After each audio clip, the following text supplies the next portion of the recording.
We are ready to start tonight's festivities. Again, please take your seats, get comfortable. On the advice of President Hemp, he has announced that, gentlemen, you are allowed to take your sports jackets off.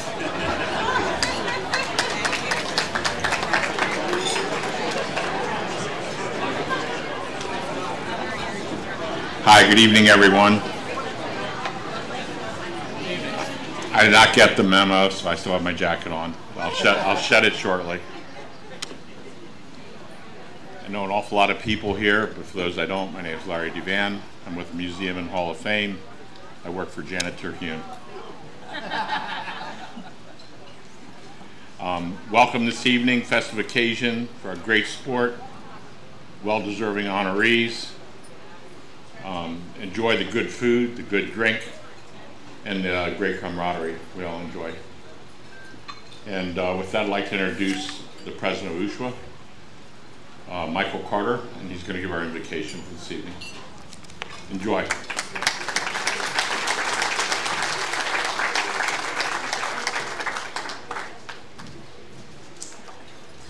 Good evening, everyone, and welcome to the night when we honor our sports best and brightest. As we gather on this evening of celebration, we remember what unites us, our common love of this sport. We're here to rejoice together in our own victories and those of our fellow horsemen and women. The losses are lighter and the joys are magnified as we work together to make easier the long days and nights of the lives we lead. We remember those with us now and those gone before who were at our side as we labored towards milestones celebrated tonight. Let us take away from the evening the strength of our collective joy to make easier the path of those we meet along the way, and to recognize the horses who give us our living, fulfill our dreams, and to honor the trust we've taught them to give us. Amen.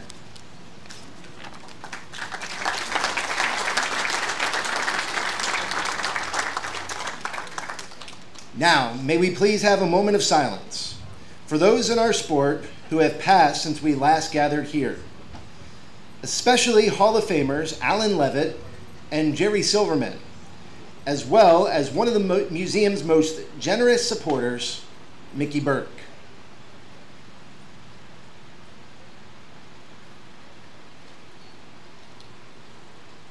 Thank you. God bless the men and women who serve our country. Thank you very much.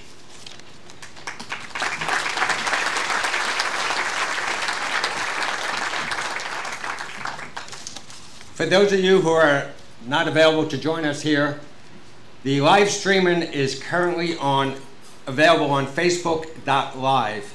Unfortunately, the link on the ustrun.com webpage is currently not available. So Facebook Live is where you want to see the festivities if you're not in the room with us. On behalf of the Hall of Fame trustees and the staff, we would like to thank everyone in attendance for the support and the commitment to this great institution and its importance to the industry. We hope everyone enjoyed tonight's food offerings. We now ask that you please refrain from conversation and give tonight's honorees the respect they deserve. The Harness Racing Museum has long enjoyed the support of the Monticello Goshen chapter of the United States Harness Riders Association, and this year is no exception. Representing the chapter is Chris Tully and Sean Wiles to present their very generous contribution to the museum, accepting are Larry Devan and Museum Director Janet Terhune.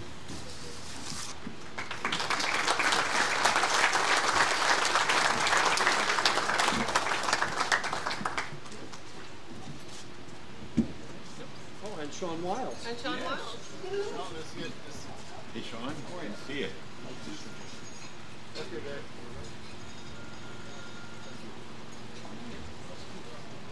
Are we doing the next one? And the live stream is on U.S. Trotting Facebook page, Facebook Live.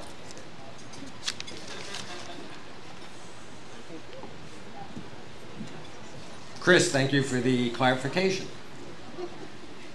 Michael Carter, representing the United States Harness Riders Association National, is here to present a generous check to the museum as well. Michael, please come forward.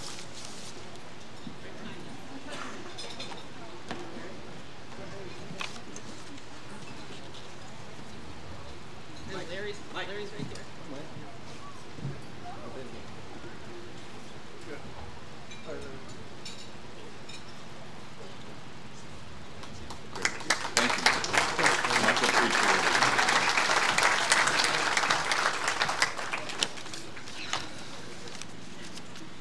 Welcome to the Hall of Fame induction ceremony. My name is Janet Terhune. I'm the director here, and it's such an exciting night to recognize so many deserving horses and horse people. I want to publicly express my gratitude to the entire staff of the museum for their efforts every day, but especially the days leading up to this celebration. It is never easy, but the end result is always impressive.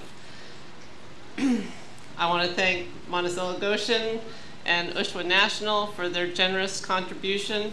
They do this annually, and it is greatly appreciated.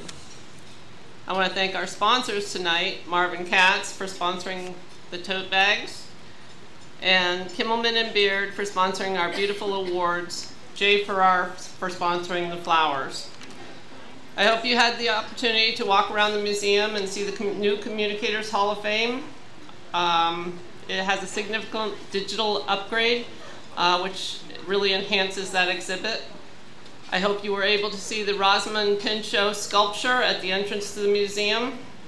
It's a wonderful addition that was funded by the Hanover Shoe Farms Foundation, and we thank them for this gift. And finally, as always, please renew your membership if it has lapsed, and if you are not a member, please join tonight. Take your time to walk around the museum. This is our history, your history, past and present, and it deserves your support. Thank you all for coming. Please enjoy your evening.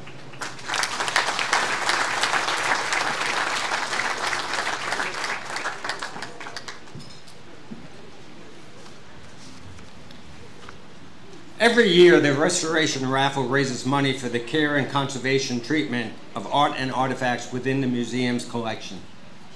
Last year's raffle provided funds for restoration of several new acquisitions.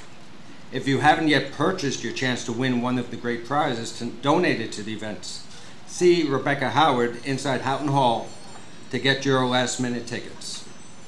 Please stop by as you leave tonight to see if you are a winner.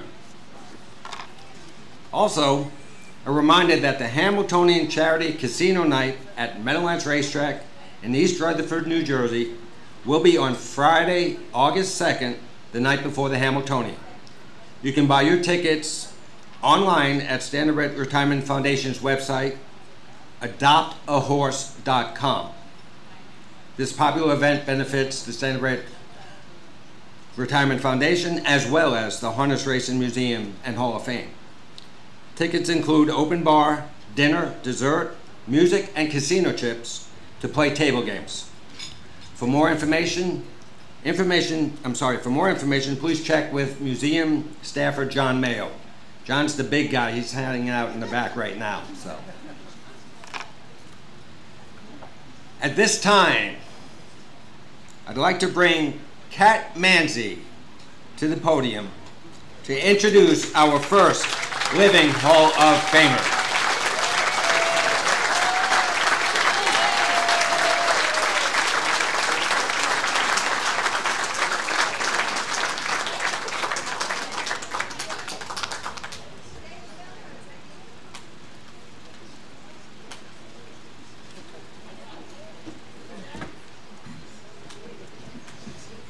Good evening, everyone. First of all, I'd like to offer my congratulations to all the honorees. It's a proud night for all of you, and even the horses too. And now I'd like to, I had the honor of introducing to the hall horseman, one of the best horsemen that I've ever known. He's trained and driven horses for years and done a beautiful job. And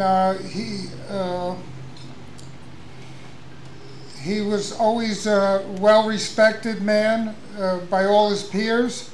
Everyone that came across him, well-respected and liked him. Not only that, he was a big help to his family in the sport. His dad, his brother Jeffrey, his brother Kenny, and his uncles John, Al, and Richard, and his cousins John Mancy Jr. and Cat Mancy. Big help. So help me welcome to the hall my personal hero, the kid from Creamery Road,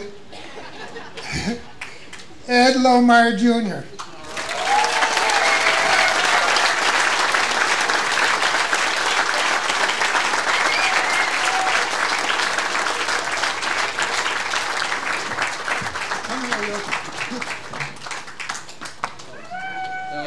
It was just okay, but you deserve better. Don't worry, there's only one word on each one of these pages. This is a great honor, of course, of all of the Hall of Famers that came in before me. Just unbelievable to be with that group now. And being at my age, I knew a lot of them. So I feel very honored. Also tonight, congratulations to Jim Campbell, who joined his brother in the Hall of Fame, and David McDuffie for being in the sport so long and being such a great individual.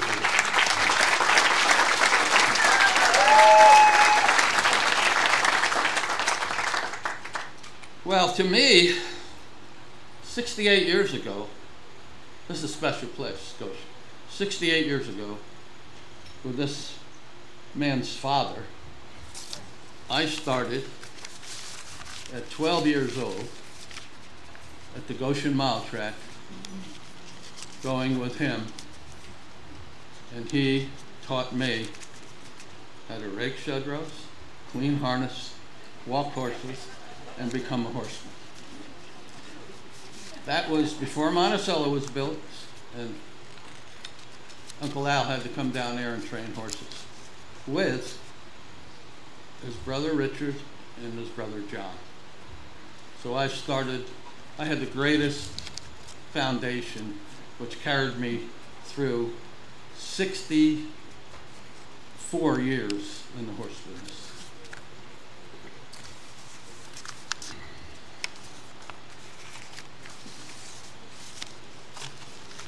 When I was in high school, my last year, I rode down to, it was 1960, I rode down to the Harrisburg sale with my Uncle John. He was going to buy a couple of yearlings, and I had a couple of dollars in my pocket from working all summer. I wound up buying a horse named Mean Mac for $300 a yearling. Brought him home, and during my senior year, I trained him between the snowbanks on Creamery Road. That summer, I raced them at the New York County Fairs, going from one to the other, Owego, Boonville, Whitney Point, and closest I got, and we raced double heats every fair, the closest I got was third. So came back home, and the following year I got my full license, or my amateur license, or whatever you want to call it, and I won my first race in '62 with a horse named Abington Chief in 213 at Monticello. Then, let me grab some notes.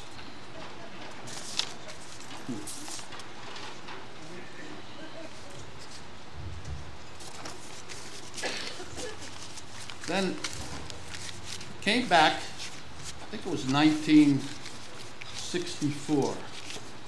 They had a yearling sale at the Goshen mile track.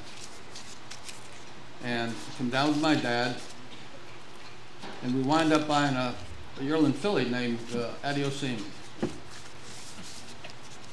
We bred that filly.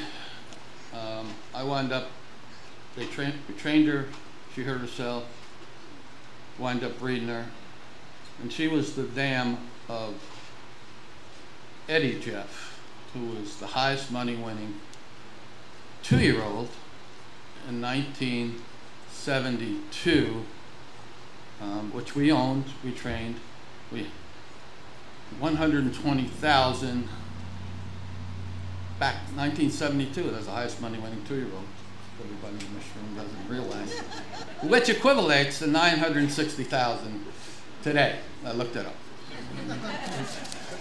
So from that point on, I started breeding my own horses in the backyard. Small farm, 30 acres, and became very successful for what I had. I wound up breeding Pacific Rocket, bought his mother, raced his mother, bred him, trained him, raced him. Then he made 2.6 million. Then Pacific Fella. So I had some great horses. And in 1970, I got a call from a fella named Mr. Robert Tucker that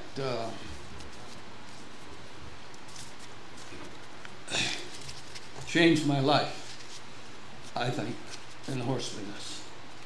He asked me if I'd take his horses in Florida. They were at the Spring Garden Ranch, and it was a half mile. And from then on, it was a 43-year relationship. And we had some great horses. Landslide, one of them, but many, many more. So I'm going to kind of wrap it up. I mean, to tell you about the horses or this or that, I'm going to kind of wrap it up. I don't think there's anything on here that we can sit in this heat for any longer. So I can tell you the friends I've made in this business, it's immense. And I've had a wonderful family. This fellow's family here, they're people, they're family here tonight I haven't seen in 15, 20 years. 20 years. They came down just for this. It's really touching. I think that's what this is all about for me. And I'll wrap it up by saying, when John Manzi wrote an article about me, 5, 6, 7 years ago, and at the end of the article said, all the achievements I made, he said, but Ed Lohmeyer's greatest achievement was marrying Patty Hogan.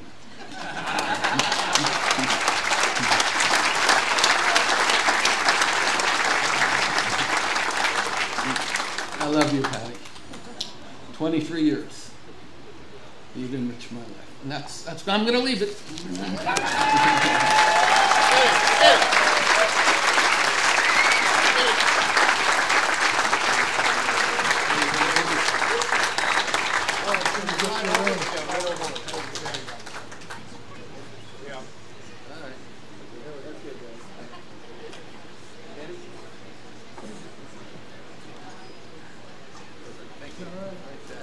Congratulations.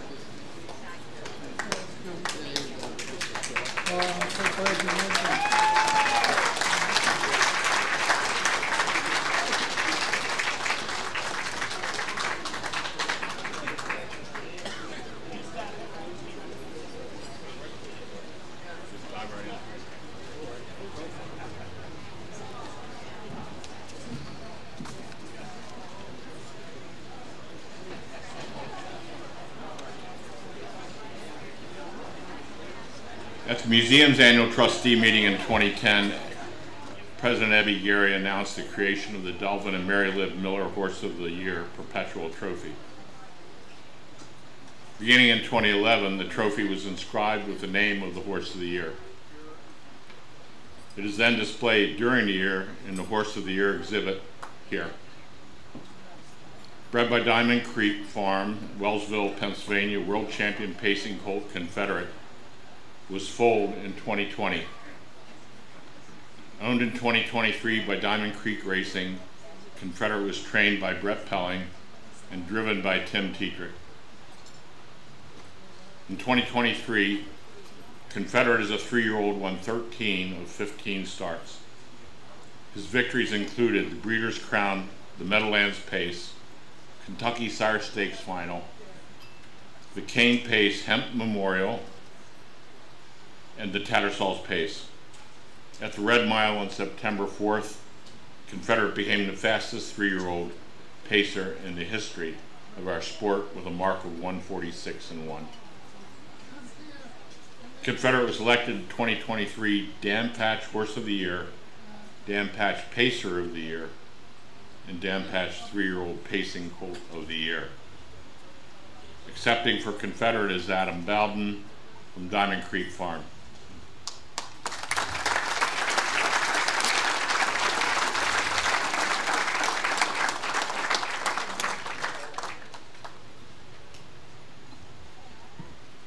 Adam, pleased to meet you. Congratulations.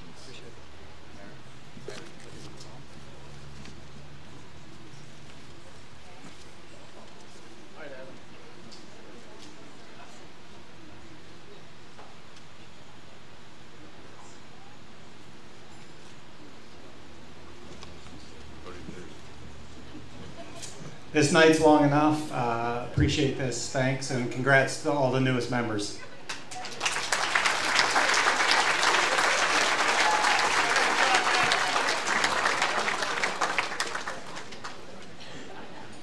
Okay, moving right along. That's what we like. Our next award.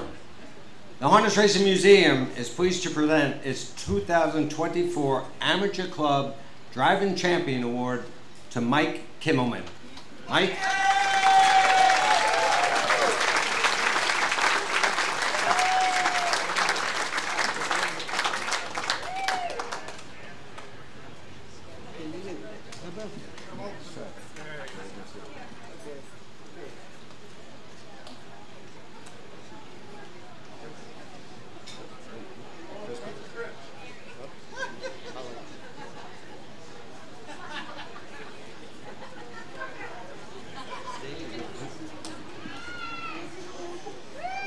Just want to thank Mr. Gorell and Jason Settlemore and Scott Warren for allowing me to participate in their club at the Meadowlands. When tasked with filling races without slots and purses that resemble slot purses, they went to the roots of the business and have put together a program where they supplement their races with some amateur races. They go for good money and they bet the hell out of them. So well done on them. And I'm only here because of money. So Janet accepts checks, and anybody who wants to get rid of their 5% non-keepable amateur checks, put them on Janet's desk, she'll take them. Thank you.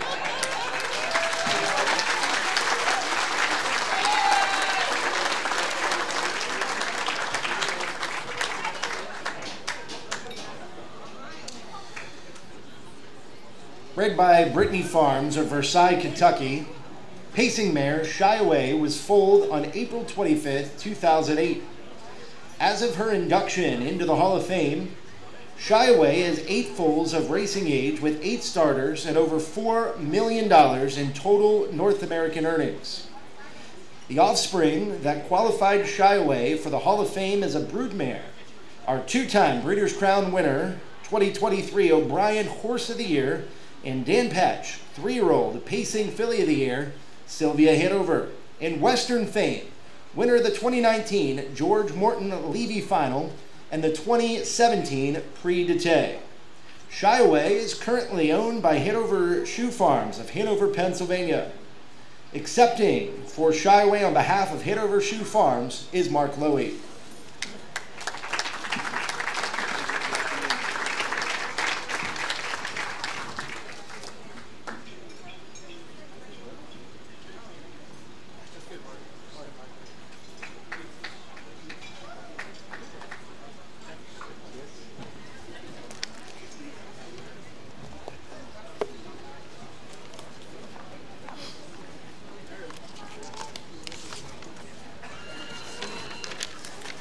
Our second broodmare to be honored tonight is Western Montana.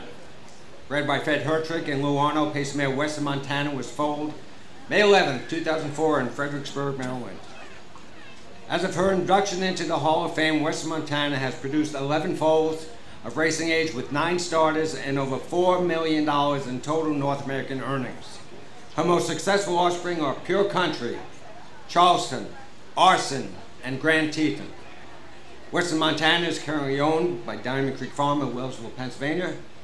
Accepting for Western Montana, again, we honor Adam Bowden.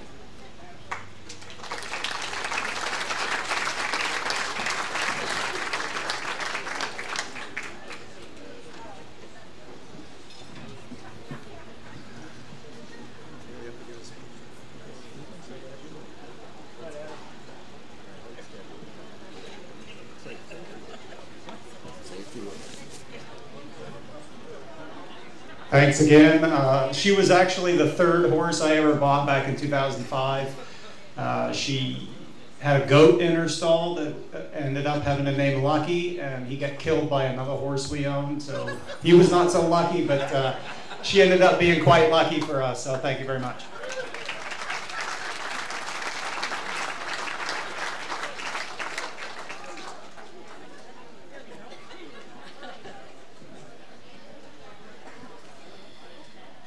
Good evening, everyone. I'm Rebecca Howard, the museum's collections curator, and it's a wonderful evening.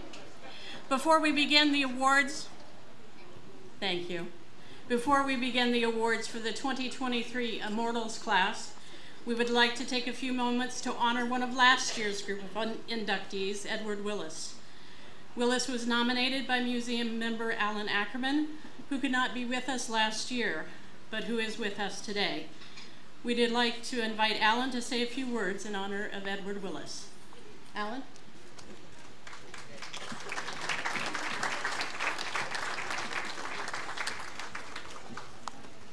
Unfortunately for everybody here, I didn't drive up from Virginia to give away any of my minutes. So I'm not related to the Doug Ackerman clan. I come from the Charlie Singer, Jeff Stein College Small F fraternity. I didn't know Charlie well, but tonight I especially miss Jeff's presence, as I'm sure a lot of people here do as well. After trying my hand at the betting windows and the ownership game with Jeff, I turned to collecting Christmas issues of old trotting paper. It's a lot cheaper. However, little did I realize that 125 years ago, there were weekly trotting papers published in Boston, Buffalo, Cleveland, Iowa, Indianapolis, San Francisco, Toronto, Lexington, and there were multiple papers coming out of Chicago and New York. And that's not counting the monthlies. At the head of the pack for 40 years was the Horse Review, and at its head, week after week, was John Hervey. It was while leafing through the 1911 Christmas issue that I came across one of Hervey's contributions that featured a photograph of an elegantly dressed African American, something I had never seen before. And that was a picture of Edward Willis. Edward Willis, it turns out, was integral to the story of harness racing through his 10-year association with Peter the Great. A great-grandson of Hambletonian, Peter the Great is in the tail line of just about every trotter racing today, as well as the Some Beach Somewhere pacing line. Peter the Great came into Edward Willis's care roughly 120 years ago due to his position as the head of the Patch and Wilkes stock farm, then one of the 2 largest stock farms in America. Willis served as superintendent of the farm for an absentee owner. As such, he was responsible for the health and care of the stallions, mares, weanlings, and all the horses present on the farm. He was an early adopter of artificial insemination, this being 120 years ago, and it was up to him to nurse Peter the Great back to health after being neglected by his former owner and coming to the farm weighing less than 1,000 pounds. Under his care, he would oversee the greatest sire of his time. He was also the man who broke and trained all of the farm's yearlings, representing a majority of all the Peter the Great's future stake winners and futurity winners. He supervised all the employees, kept the books, handled all the correspondence. Hervey himself compared him favorably to Pop Gears and Charles Marvin in the breadth of his duties. From limited opportunities, Willis trained and drove stake winners on the Grand Circuit, both at the Ohio State Fair and at Lexington, setting 2 world records for heat racing. He also twice lowered the world record for yearlings when that was still a thing. He appeared on the cover of the Horse Review and the Chicago Horseman in 1908 and 1909, both times in the midst of the Lexington Grand Circuit meets. Another immortal Hall of Famer wrote of his accomplishments in a popular general public magazine, together with those of Gears and Thomas Murphy, as being the best colt trainers in the land. I believe he was the first African American to ever accomplish any of these feats. And it would be another 65 years before Lou Williams would win a race on the Grand Circuit, and 95 years before Mr. T would make his mark as a trainer on the Grand Circuit. Mr. Willis, I believe, remains the only African American to head a major breeding operation.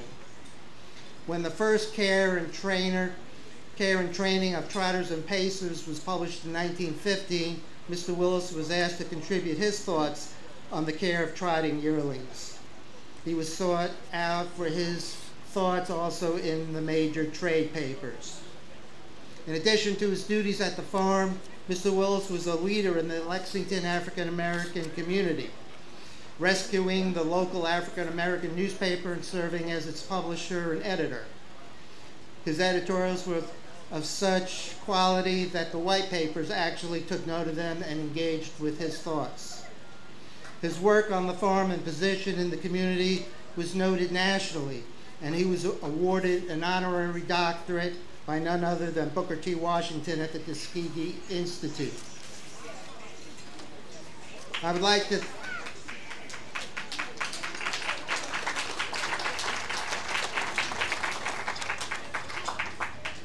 to thank Dean Hoffman, Richard Stone, and the late Don Daniels for their assistance and encouragement in pushing forward Mr. Willis, as well as Rebecca Howard and Janet here at the museum for their help. And finally, I would appreciate it if everybody would give a nice round of applause to Nicole Willis, Mr. Willis's great-great-grandniece, who's with us today, and I would ask her to come up.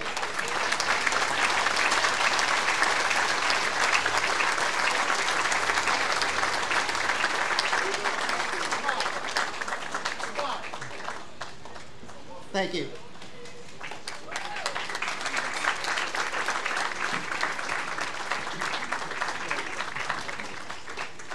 Over this way. Great. One more.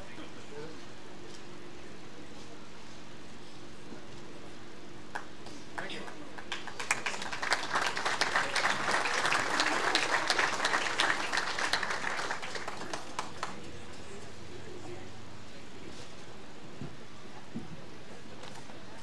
Great story right there. Great people. So we have 3 immortals going in this evening. And our first immortal is Colonel Elisha A. Buck. Born in 1843, Colonel Buck owned trotters, managed a major racetrack, covered the sport in print, and was an original founder of the Grand Circuit. Buck was vice president of the Buffalo Trotting Park, which held meets unrivaled among other racing venues of the time, and was the site of world record performances by horses like Goldsmith Maid, Dexter, and Raris. In 1871, Buck and track operators from Cleveland, Springfield, Mass., and Utica together created an association, which I'll try to pronounce, called the Quadrilateral Trotting Combination. A name later changed, thankfully, to the Grand Circuit. In October of 1875, Buck purchased a 50% interest in the Spirit of the Times, a weekly sports newspaper that began in New York City in 1831 and became its new editor and publisher. Buck gained full control of the publication in 1879 and ran the paper until his death in 1893. Accepting for Elisha Buck is Tim Bojarski.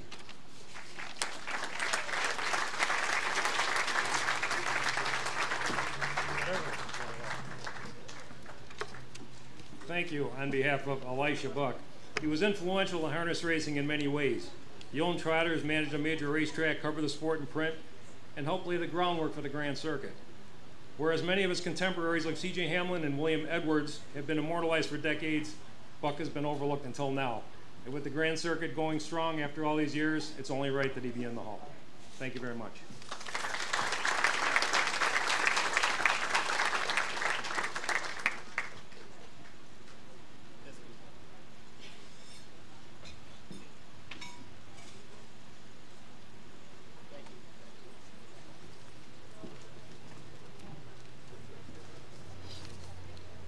Tonight's second immortal is James Clark. Born in 1863, James Clark was a freelance farrier who traveled for years through the Grand Circuit, shoeing some of the most prominent trotters and pacers during the period of 1897 to 1912, and earning the reputation of being one of the most skillful farriers of harness horses of his day. Clark shod both Croesus and Dan Patch when they broke world records.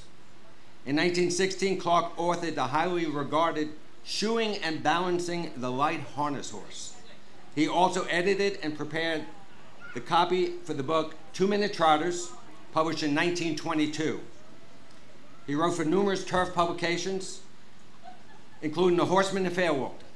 Clark joined the American Association of Trotting Horse Breeders in 1918 as assistant secretary and was made editor of the association's official publication, the Breeders' Journal.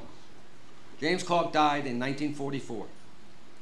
Accepting for James Clark is William Daniels.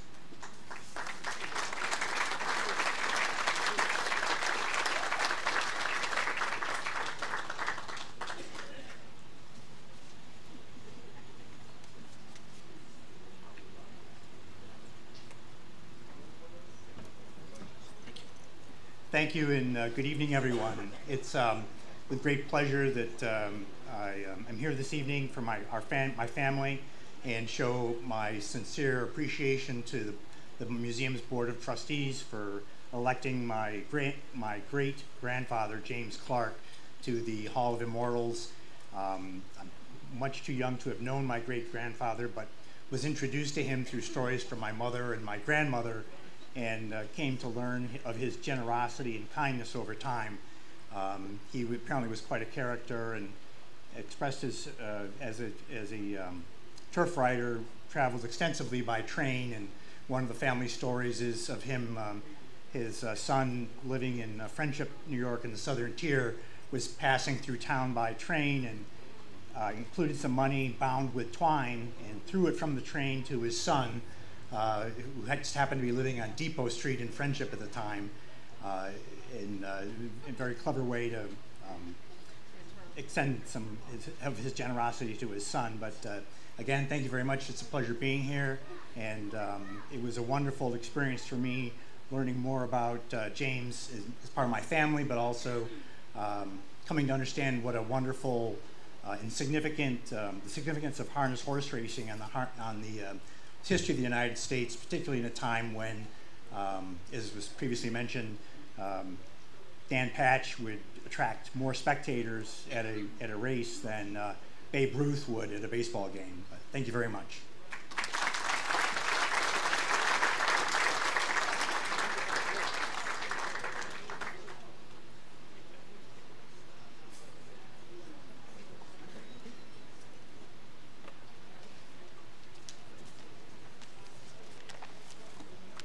Our third immortal has 4 legs, not 2.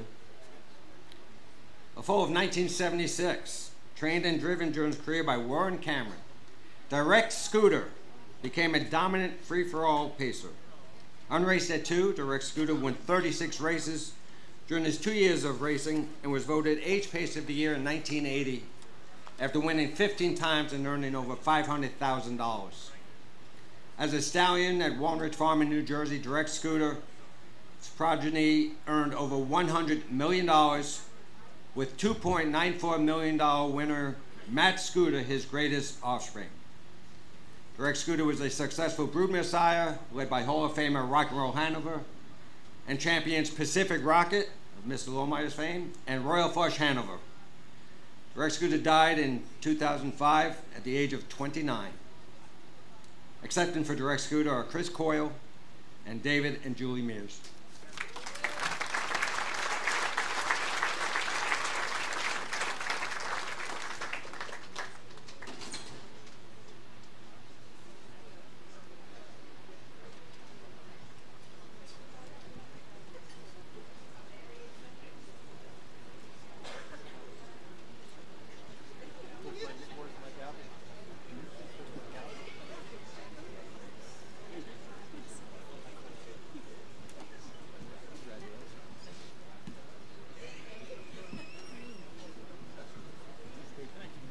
This is quite an honor for all of us. I was his caretaker for a number of years when I was at Walnut Ridge Farm in the 90s. And my best friend David managed his stallion career throughout the years in New Jersey. He was a dominant stallion, led the way in New Jersey for a long, long time. Became a great sire of sires, and through Some Beach Somewhere, Captain Treacherous, and his latest great-great-grandson, Poppy Rob Hanover, who looks like he's going to be very special too. So we're accepting this in honor of our mentor, father, grandfather, Dr. David Mears, and thank you all for finally getting this horse in where he deserves to be.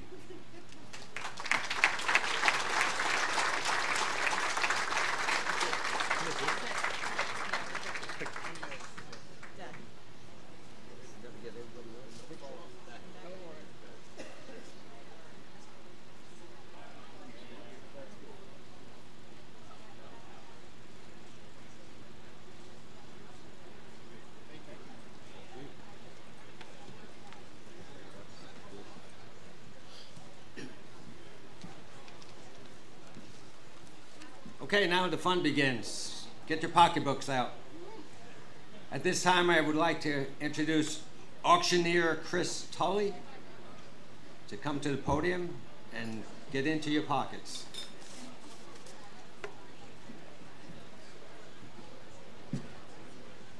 Thank you, Mark. That's very kind of you. So last year we did set some sales topper records here. We hope to do the same again tonight. The first item up for bids. Before I start, I got to ask my deputized bid spotters to jump into action. Mr. Coyle, Mr. Carter. The first item up for auction is a foursome at Great Horse. 1 round of golf plus lunch, includes golf carts. This fantastic Brian Silva designed course is a par 72 with over 207 bunkers, 7,600 pristine acres of fabulous golf and more in Hampton, Massachusetts, generously donated by the Antonacci family. And I must point out that last year we had such a bidding war that the Antonaccis doubled the prize and gave 2. So that was special. In any event, here we go. We're going to start the bidding at $2,500, and we have $2,500. I need an opening bid of $2,500. There we go. In the back, $2,750, $2,750. Do we got it? Do I see back here? $2,750, $2,750. How about 20? There we go. $2,750. How about $3,000? Let me go. Do we have $3,000 over here, Mike? Mark Lowy, $3,000. Okay, $3,500 back here in the corner. Yeah, $3,500. How about you, Mark? Want to go 4? Yes, no, maybe. We're looking. We got $3,500 back here. We're doing about $4,000. $4,000. Going once. Going twice. We're looking for. There we go. $4,000 from Larry Devan. Okay, here we go. Back to you, Scott. 4,500. Yeah, hit it. There we go. That's the spirit. 4,500. Back to you, Larry. No, Larry's all done. How about you, Dave? 5? No. No for 5. Do I have anybody else for $5,000 for the Great Horse Golf Outing? $5,000. Going once. Going twice. Sold to Scott. 4,500. Thank you very much.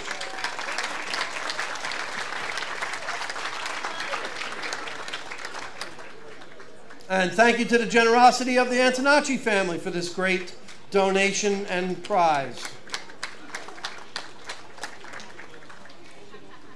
Okay, the next item, which is always a popular prize, if you like New York Yankees, it's the General Manager's Suite Package. 6 tickets, fully catered in the suite at Yankee Stadium at a mutually agreed upon date. And this is generously donated by Brian Cashman himself, the General Manager. Who better than to give his seats away, right, Mike? Okay, here we go. And again, we're going to start the bidding at $2,500. Who's going to give me $2,500 for the 6 suite? There we go. We got $2,500 in the back. How about over here? We do 3,000. 3,000. Do I see a hand over here? 3,000. There we go. We got 3. Looking for 35 over here. 35. Yes.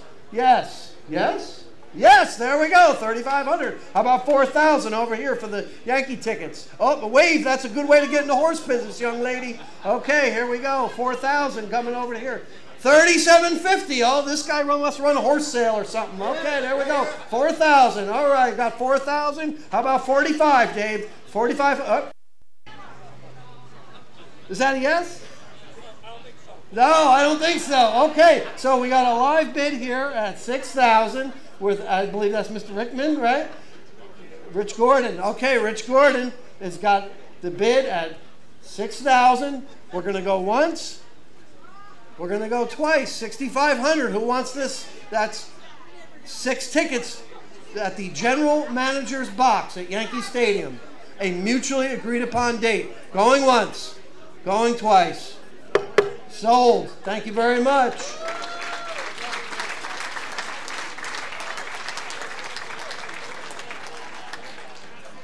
And I always say this, but it's worth repeating. Thank you to everybody that supports the Harness Racing and Museum, Harness Racing Museum and Hall of Fame. Thank you very much.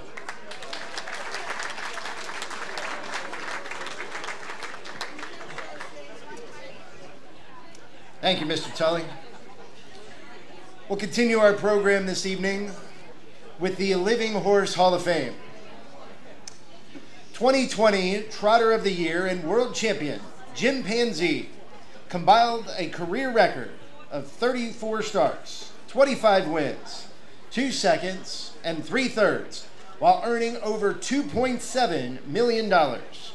He was voted the 2018 2-year-old Trotting Colt of the Year and 2020 Dan Patch Trotter of the Year and Older Trotting Horse of the Year. Jim Panzee became only the 5th trotter to win 3 Breeders' Crown trophies and only the 3rd horse to win the Breeders' Crown at 2, 3, and 4. Peace Corps and Mac LaBelle being the others. Accepting for Jim Panzee is Adam Bowden.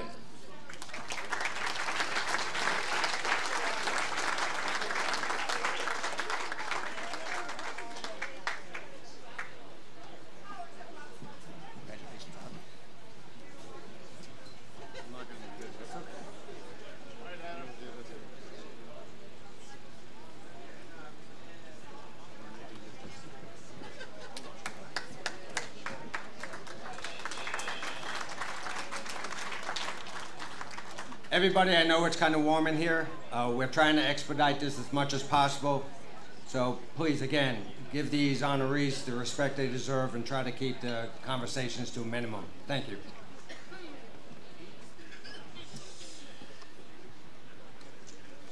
The next honoree was the fastest 2-year-old trotter in history, world champion Mission Brief, who has a lifetime race record of 27 starts, 19 wins, and 3 seconds. She established her still standing 150-3 world record in a 16-length International Stallion Stakes victory at the Red Mile. She was voted the 2014 Dan Patch 2-year-old Trotting Filly of the Year and 2015 Dan Patch and O'Brien 3-year-old Trotting Filly of the Year. Accepting for Mission Brief are Steve and Cindy Stewart.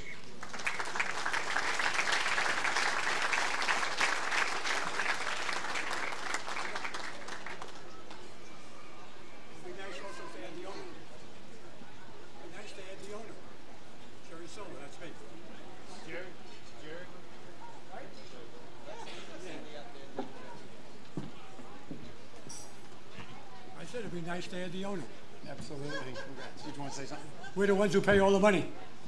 Let me thank everybody for coming out in a sport that we know is not the way it used to be. I started in 1965, and in those days, Rosemary Raceway had 50,000 people. Today, if you get 2,000 people at the Meadowlands, it's a miracle. How we rejuvenate the sport, how we make it better, is in the hands of the young people here. I don't know that answer, how to do it, but I love it. I just had 2 horses win the Scioto yesterday. I feel good about it, and I think that there has to be somebody here to make the sport interesting to the young people that we have children with, to say this is something that should remain, not just on Facebook, not just in your hand, not just in some other bullshit. Thank you so much.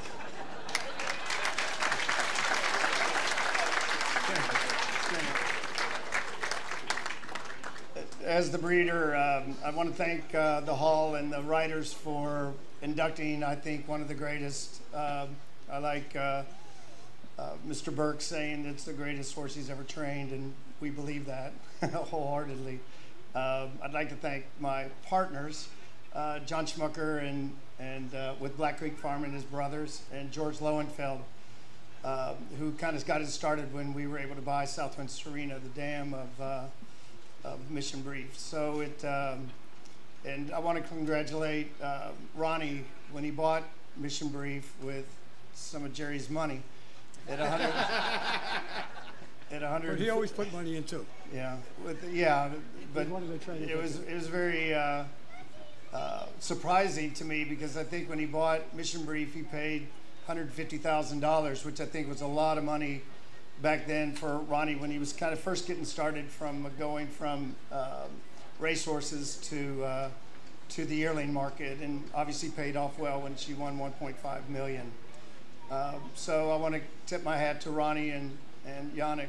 I think one of the interesting things is when she set her world record at Lexington, she had made a break at in Canada the race before. So I'm sure when Yannick got behind the bike and was going, I don't think his mind was set on setting a world record, and I think it really showed how great of a mare she was to girl power, and the fact that she's probably the only female that has gone faster than any other male in her division of 2-year-old trotters. And probably the last thing I want to say is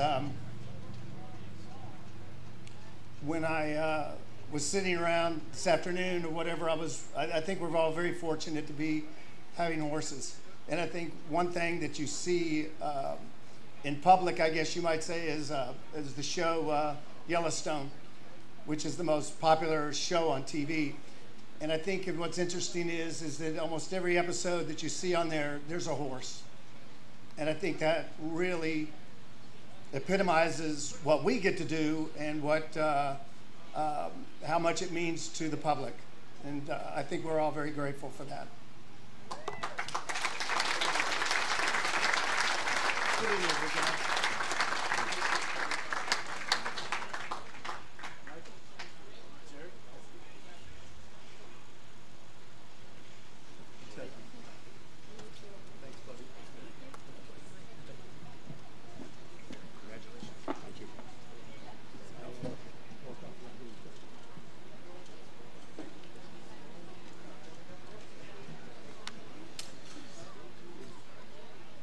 '20 Horse of the Year, Tall Dark Stranger. won 19 of 22 starts, and earned more than $2 million. He was voted 2-year-old Pacing Colt of the Year in both the United States and Canada in 2019, and Dan Patch 2020 Horse of the Year, Pacer of the Year, and 3-year-old Pacer of the Year.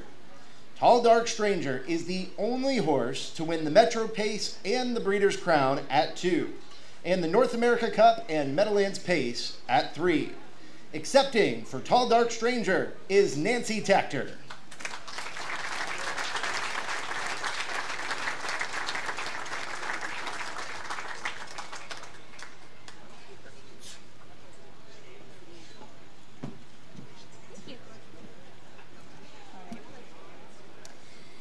I stand before you with immense pride and joy in being able to celebrate Tall Dark Stranger's exceptional talent and also the unwavering spirit and resilience he showed throughout his remarkable career. Tall Dark Stranger faced some of the finest competitors the sport has ever seen. Races against the likes of Poppy Rob Hanover, Cattle Wash, Tattoo Artist, Allywag Hanover, and Catch the Fire were nothing short of legendary, and I especially recall the 2020 edition of the Meadowlands Pace as one of the best performances ever by a 3-year-old. Tall Dark Stranger always gave his all on the track. The year 2020, Tall Dark Stranger's 3-year-old season brought unprecedented challenges as the world grappled with the devastating effects of the COVID-19 pandemic. But amidst the uncertainty and adversity, Tall Dark Stranger and the incredible team behind him showcased an indomitable spirit that exemplifies why harness racing is one of the greatest sports and with the toughest participants. There were a lot of hurdles to overcome with the pandemic, and since I never did get to give a speech for his Horse of the Year because the awards were canceled that year, I'd like to publicly thank driver Yannick Gingras and my second trainer, Josef Fonseca, who quarantined in Canada for weeks so we were able to secure an epic victory in the North America Cup. This set Tall Dark Stranger apart from any other male pacer, as he became the only horse in history to win the Metro Pace and Breeders' Crown at 2 and come back at 3 to win the North American Pace and the Meadowlands Pace. My biggest regret of his 3-year-old year was that the fans of harness racing that weren't able to come out and watch him race live, as the shutdowns didn't always allow for them to do so. They missed out on the chance of seeing a truly great racehorse live and in person.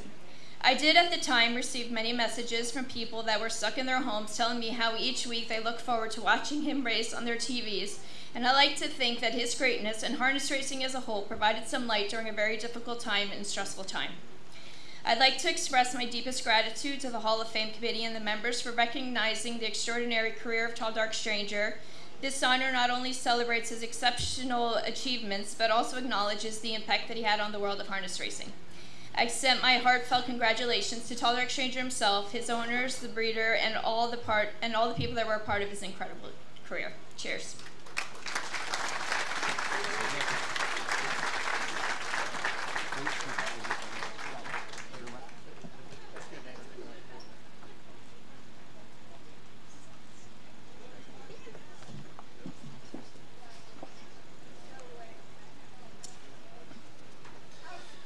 2015 Dan Patch, Horse of the Year and World Champion, Wiglet Jiglet, is the 6th richest standardbred of all time.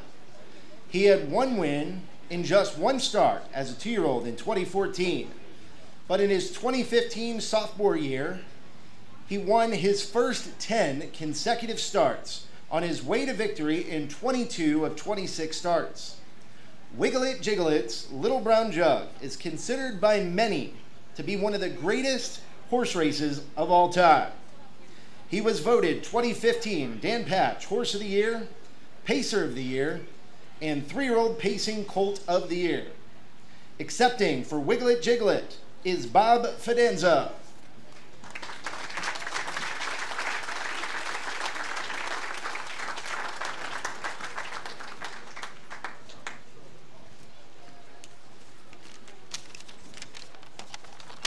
Hi, I'm Bob Fidenza, a member of the Teague Racing Partnership, which was put together by Jimmy Bernstein, who could not be here today for health reasons. So he asked me to offer a few thoughts on this day from him.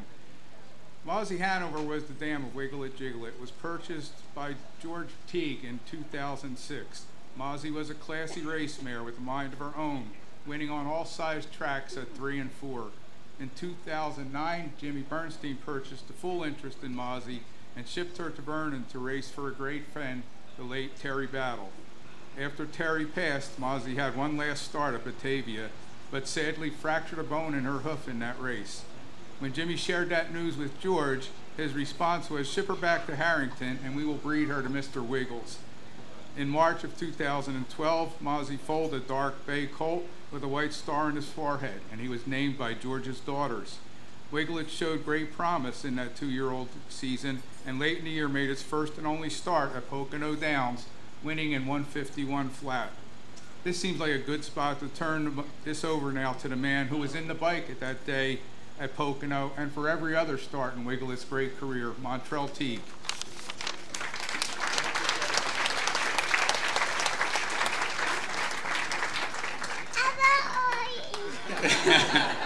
I'll keep it short and sweet. I'm not a big talker like my dad. It was an honor to race him. We only had 10 that year, and he was 1 in a million. So the biggest, I won a lot of races when I was at a young age. So the biggest one I can think of was Little Brown Jug. The best race I ever had in my life. The best I can speak for myself. And Roger, he can back me up on that. It's been an honor. I appreciate everybody inducting him and all the inductees tonight. So thank you, and I appreciate everything.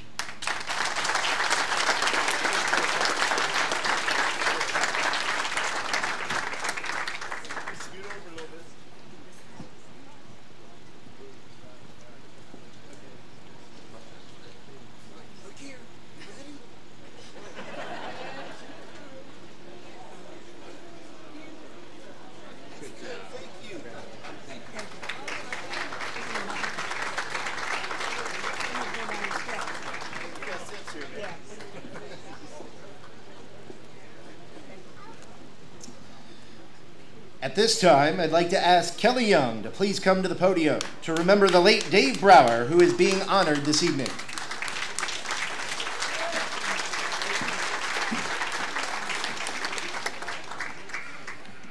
It is my great honor to introduce my friend Dave Brower for induction to the Communicators Corner of the Hall of Fame. His friend and on-air partner, Dave Little, planned to be here to introduce him tonight, but unfortunately, he was scratch sick, so I was pulled in off the AE list. Dave's long list of accomplishments are detailed in the journal, but I can tell you a few things that I think were important to him. He was immensely proud of being named the Morning Line odds maker at the Meadowlands, the sport's largest stage, at an early age. He treasured a column written by the late great Stan Bergstein, highlighting how this young man had jumped into the job with skill and confidence at the age of 25. A framed copy of that article always hung prominently in his home. And he was proud of writing his book, Harnessing Winners. I have a signed copy, as some of you probably do, and I think that was a defining milestone of his career. To me, Dave himself is defined as a consummate professional who held a high standard for his work and delivered consistently. That's why he's receiving this honor. But what we will all remember him for most is sharing his love of harness racing so thoroughly and generously. He loved communicating with fans. His messages and stories of personal connections were everywhere after his death. He remembered birthdays and spouses and life's challenges, and he genuinely connected with people all over the globe. More than any of his own accomplishments, he took pride and joy in the accomplishments and development of his colleagues in racing. He had many conversations with me about the young broadcast and handicapping talent that was around him, and he loved playing a part in their development. The greatest testament to Dave and his ability to share his love of harness racing may have come after he left us. His little sister Laura, who had never been involved in harness racing prior to her brother's passing, has immersed herself in our sport. She has traveled to a number of tracks in the last year and a half and has even become a part owner of 10 horses. She did all of this to help honor her brother's memory, and I know he is looking down on her with a big smile.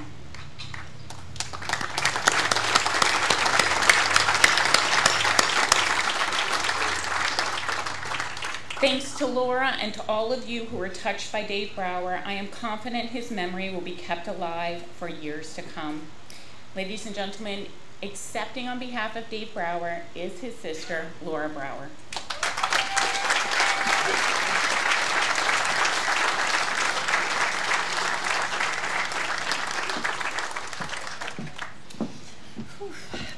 Hello, everyone.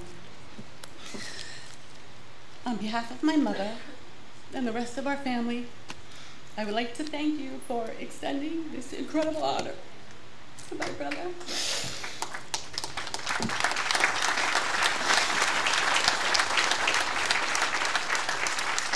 Losing Dave so suddenly has been tough for my family, as I know has been tough for his harness racing family too.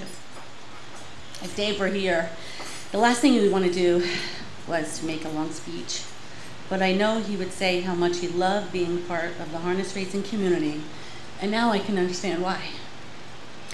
He loved his work, but Dad never thought of it as work, because he would do his best to keep it fun. He loved going to the Jug and the Red Mile every year. Not only did he love it because of the action, but because he was there with his friends, his fans, and his harness racing family, some that he only saw once a year. He also loved watching the morning qualifiers with his good friends, Les Stark and Nick Salvi, and then they would go enjoy a meal together at their favorite restaurant. And tonight, he would want to congratulate his fellow inductees, Tim Bajarski, Jim Campbell, Ed Lohmeyer, and Dave McDuffie. He would want to recognize his friends that came out tonight specifically for him: Ed and Sue Hatter, Steve Paxson,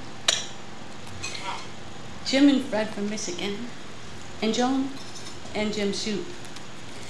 You know, Jim Shoup is my brother's 7th grade history teacher. And if you haven't already heard about the story about Genghis Khan, ask him tonight. I'm sure he would love to tell you. He would also want to thank Gabe Pruitt, George Siegel, Frank Antonacci, and Joe Thompson at the Red Mile, Roger Houston, Tom Wright, Dave Bianconi, and Wendy Ross at the Jug, and everyone connected to the Hambletonian broadcast, especially Moira Fanning, Tom Charters, Gary Seibel, and Greg Blanchard. Last, but certainly not least, he'd want to thank his family at the Meadowlands: Jeff Garral, Jason Settlemore, Oz Cologne, Marjorie Roman, Dave Little, Ken Workington, Jessica Otten, Gary DeLeo, Shades Dembski, Bob Hayden, Edison Hatter, and of course, the late, great Sam McGee, who I know is celebrating this moment with my brother and my father. Dave grew up going to the track with our father, and I know nothing makes him happier than to share this moment together. Growing up with Dave, for as long as I can remember, it was always all about the horses. He could never get enough. And to make a career out of it was like the perfect storm. And not many can say that they truly love what they do. And Dave genuinely loved it all. And he was just so good at it. I don't think there was anything that you could ask him that he didn't know the answer to. I mean, my goodness, he lived in his apartment for 28 years. And he had 28 years of racing programs stacked up all over his apartment. And how do I know this? Because I had to go through it all. But what made Dave so special to everyone was that he would talk to anyone, fans of all walks of life, because they had a common interest. And he could talk horses forever. It's been a tough year and a half leading up to this day, but I'm starting to get past the sadness and really to really celebrate him, his life, and his accomplishments, and tonight being the greatest of all. I would personally like to thank the entire harness racing industry for embracing me based on the love they had for my brother. It truly was so comforting to me during an extremely difficult time that I knew no one and I felt lost. But that didn't last long. This is truly a family that I'm very happy to say that I am now a part of, with my 10 horses that I own with the stable.ca and Anthony McDonald, just won the second leg of the Kentucky Sire Stakes tonight that I was watching at my table. There are a few people I would personally like to thank, and these people have really helped me navigate through all of this. Their friendship and support have meant a lot to me. Dave and Debbie Little, I can go on and on about these two. They instantly jumped right in to help in any way they could, and I especially don't know how I would have gotten through that first week without them. And they have Dave's diva. I know they're very disappointed to not be here tonight, but I know they're watching. Kelly Young, for always being there. My very supportive friend, Christine, who's here with me tonight. The Meadowlands crew. Susie Tell, who when I first met her, I instantly felt like I knew her forever. Gabe Pruitt, who was like a brother to him. And I love hearing all the fun stories. And Michael Langer, he wasn't able to come tonight. I don't know if any of you know him, but he was always available for me on site to take me around to all the barns and introduce me to everyone so that I can feel a part of something that Dave really loved. I know that he's somewhere here watching. I really wish he was here in the flesh to enjoy the ultimate achievement of his life's work with all of you. But we all know that tomorrow is never promised. And it's important that we celebrate the best we can each and every day. So with that being said, everyone raise your glass really high and let's celebrate with a toast to the new Hall of Famer, Dave Brower.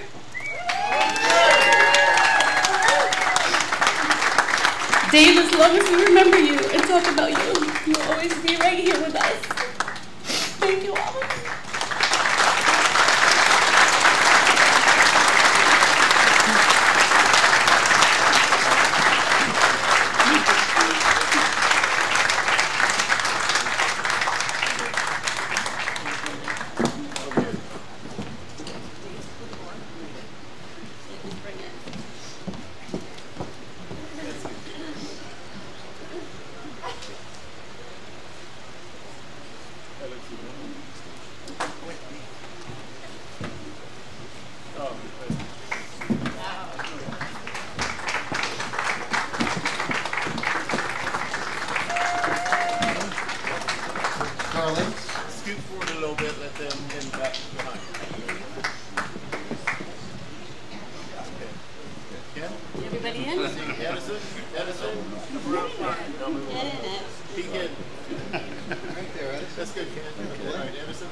All right, the next person is not only a harness racing guru, but a very good friend of mine as well. It's certainly an honor to be able to introduce him into the United States Harness Writers Association's Communicators Corner Hall of Fame. He's been involved in almost every facet of the sport of harness racing for more than 40 years. He revitalized the upstate chapter of the United States Harness Writers Association as the president. He's written for nearly every publication and industry trade site throughout the world. Past president and chairman of USHWA. He was on the national board for nearly a decade, serving our sport and organization. Now more prominently known for his ownership in some very nice racehorses. A friend, a family man more so than anything, and he loves our sport. Ladies and gentlemen, please help me in celebrating and welcoming Tim Bajorski into the United States Harness Writers Association's Communicators Corner of the Hall of Fame. Congratulations, Tim, on a well-deserved honor.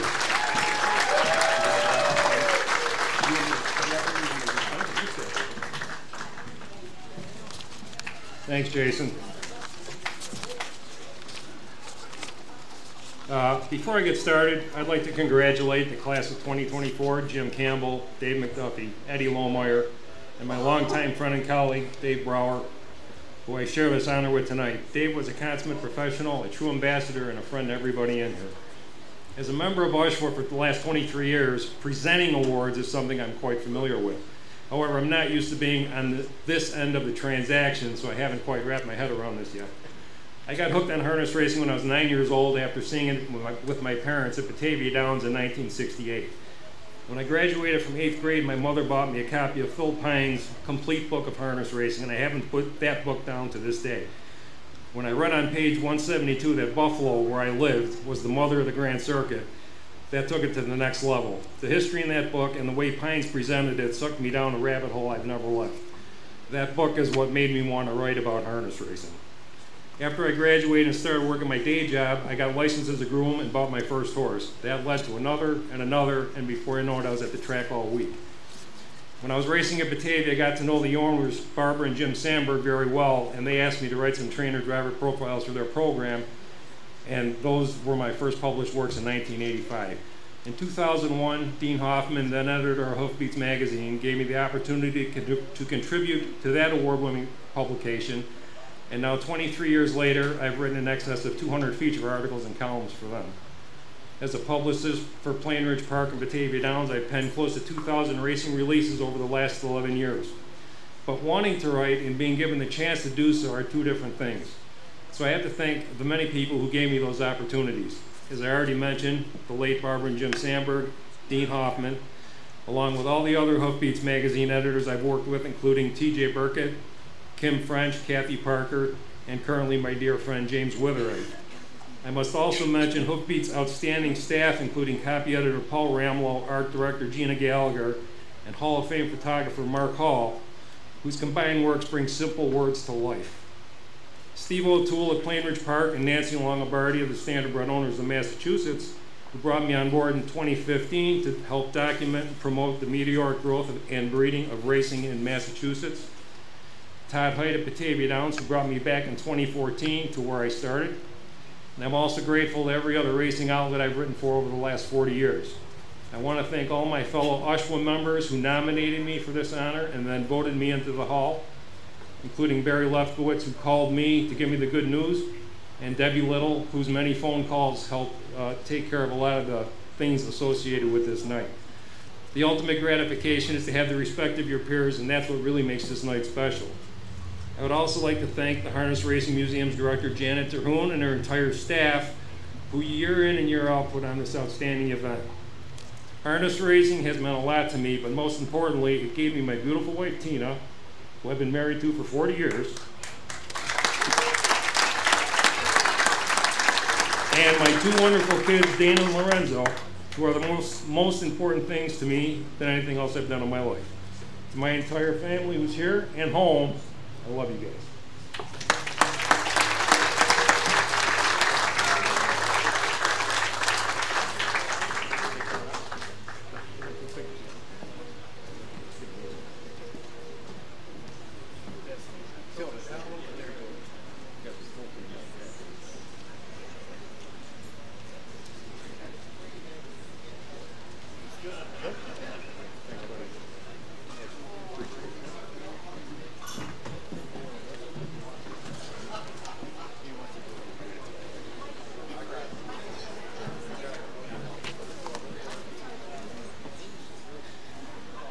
At this time, I would like Hall of Famer John Campbell to come to the podium to introduce the next living Hall of Fame inductee.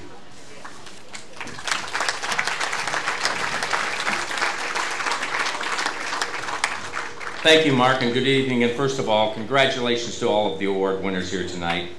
And a special shout out and congrats to my good friends, Eddie Lohmeyer and David McDuffie. This is a very special night for me, as not many people get to introduce their brother at their Hall of Fame induction. However, having your older brother talking about you in a public forum does come with some risks.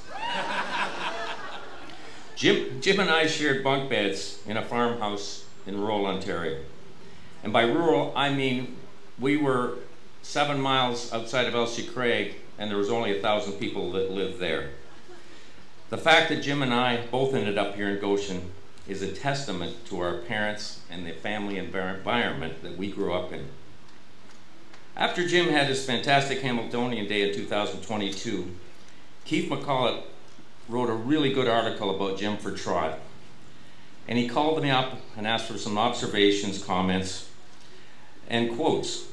And the first question he asked me did not make it into the article. And he asked me, what was Jim like as a kid growing up? Now you have to remember, Jim's 7 years younger than me. So my response was, he was just kind of a pain in the ass. Going through my teenage years and Jim being that much younger, he wasn't old enough to be any good at sports. He couldn't help much around the farm or with the horses. He was the youngest, so Mom and Dad spoiled him. I just didn't think at that time he brought a whole lot to the table. However, when Jim came down to work with me at the Meadowlands, in just those few short years, everything had changed. He brought with him a love of horses, a work ethic that was far superior to mine, and he had a consciousness to do the right thing, whether he was dealing with horses or people. He also had a dedication to anything that he was invested in, either personally or professionally. And he proclaimed many times, to Paula's amusement, he wasn't in 100%, he was in 110%. Those traits are what he's gone by his whole career and his life, and they have brought him to where he is today. When I look back at Jim's career, and there are other trainers that are in this category, in the success that they've had over many years. In Jim's case, he was leading trainer at the Meadowlands in 1989. He won the Hamiltonian in 95, the Hamiltonian Oaks in 2009, the Hamiltonian Oaks 2022, as well as 6 Breeders' Crown. The ability and flexibility to adapt to the changes in our horse over those many years is something I marvel at.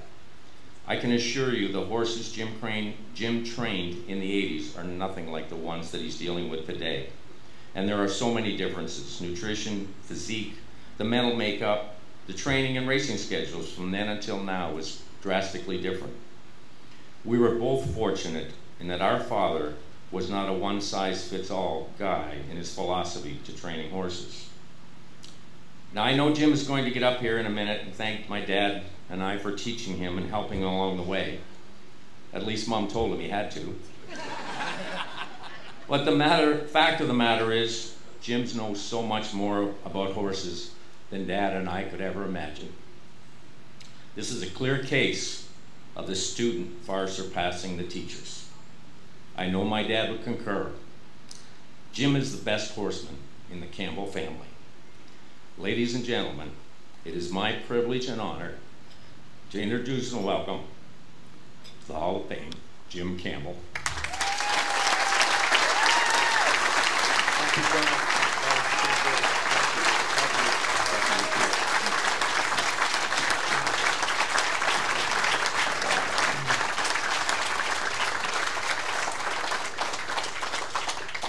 Thank you, John.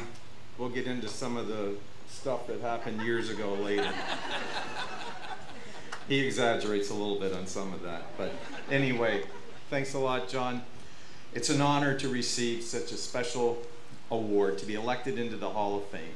It's a lifetime achievement of 45 years of training horses, and most certainly, I didn't get here without the help and support of so many people over the years. I'm so thankful for the many people who have blessed my life. I'm very thankful to Jesus, Mary, and Joseph for their strength and guidance. I couldn't do it without them.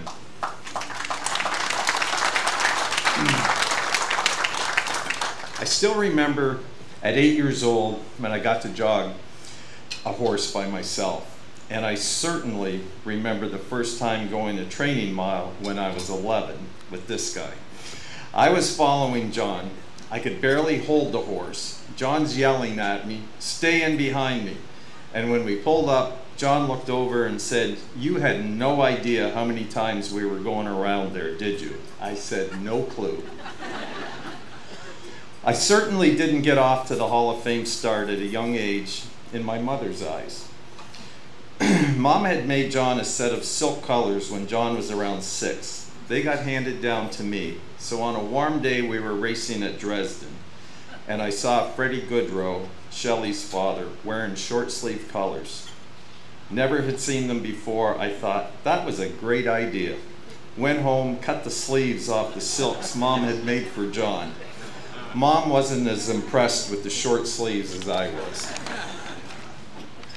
Growing up, my idols were Ray Remond, Buddy Gilmore, and Billy Houghton. I started off working for Dad at Windsor Raceway.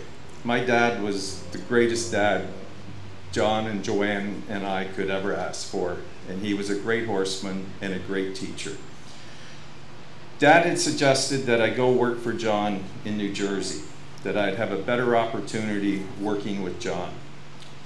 John was just like working for Dad, except he was teaching me on the biggest stage of harness racing and getting himself established as well. I can't thank my brother John enough. John has taught me so much over the years and helped me with my career. The biggest thing that John has taught me is how to prep horses for a big stake race. And I'm very proud of the fact that in 1989, John was the leading driver and I was the leading trainer at the Meadowlands. It was a very special year for the both of us. In 1978, John bought a horse for Dad, himself, and for me as well. He was a special horse to everybody who was around him. His name was Two Ride Johnny. Ironically, Johnny had a special groom who was also a Hall of Famer, Linda Toscano.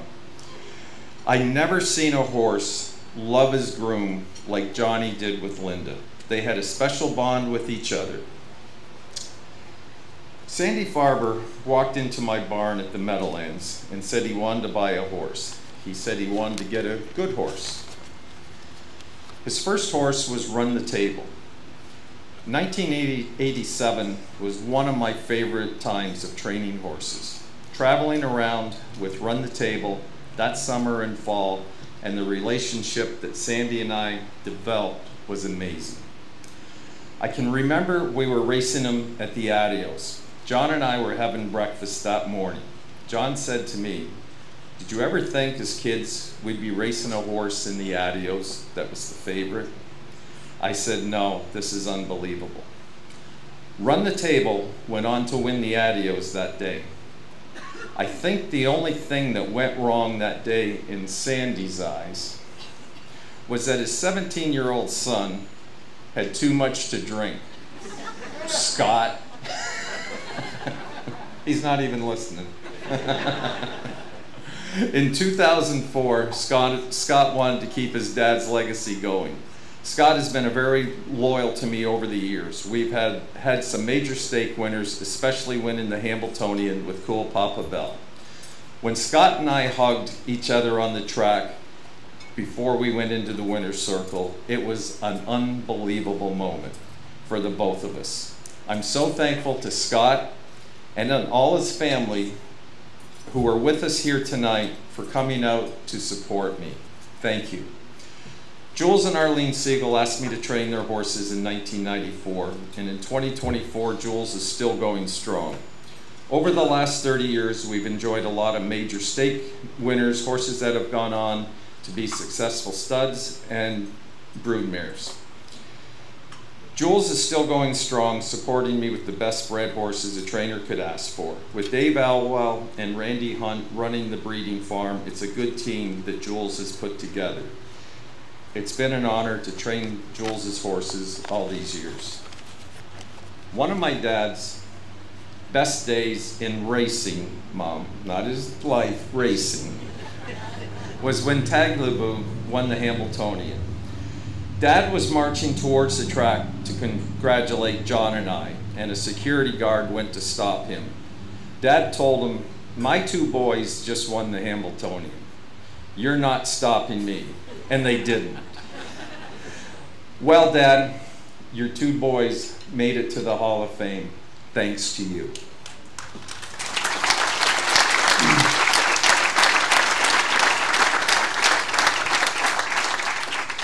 In 2018, John Florin asked me to train some horses for him.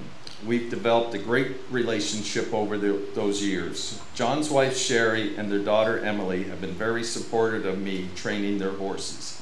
I can't thank John enough for all his support and to be here tonight to celebrate this special night with us.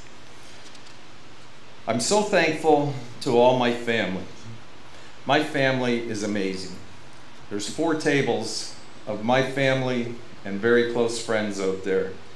And my family is unbelievable, but it comes from 2 people, and that's Dad and Mom.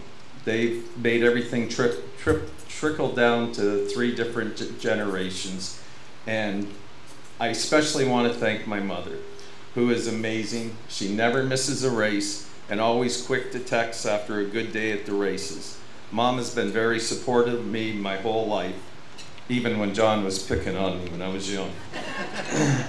I want to thank my sister Joanne and her husband Bill, my sister-in-law Paula. Paula's the only one who ever requested me to drive horses, so.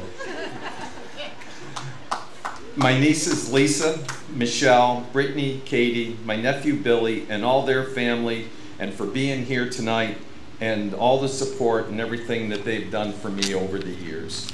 I also want to thank my sister-in-law Mary, her husband Louis, my brother-in-law Joey and his wife Diane, and my brother-in-law Michael and his wife Julie, and all their family for supporting me and to be here tonight with me to celebrate this special evening.